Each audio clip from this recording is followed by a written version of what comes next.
Hi, I'm Brenda from the Avant Garden Shop. Welcome to another episode of The Garden Gate. It's a little bit hot outside these days, so it might be nice to have a little something to do inside. You might not think about puzzles at this time of year, but we have some really nice new designs. These are from a company called the Occurrence, and they're in Merrickville. So Canadian made, Canadian artists, and even the boxes are Canadian, which is unusual. And they have a whole new series of puzzles that have all these little birds on them.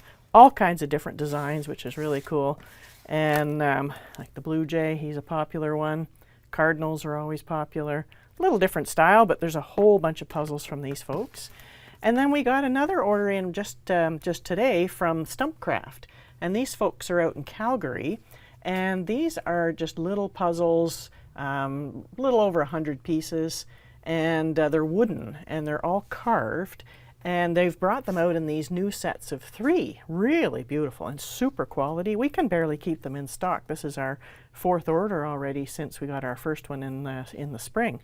But they're all these little carved pieces. And it's a little different the way you think about putting them together because there's not your typical edge pieces.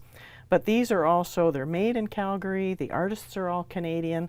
And then there's a separate artist that figures out all the little scroll pieces to make on that. In this case, this one has a bunch of pieces, like there's a little maple leaf. This one also has a little hummingbird in it. There's a beaver. So every one of them has a little beaver in it to go with their logo.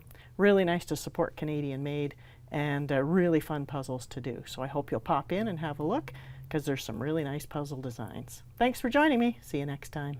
The Garden Gate is brought to you by the Avant Garden Shop, your destination for garden accessories and backyard birding supplies. Sherbrooke Street, downtown Peterborough.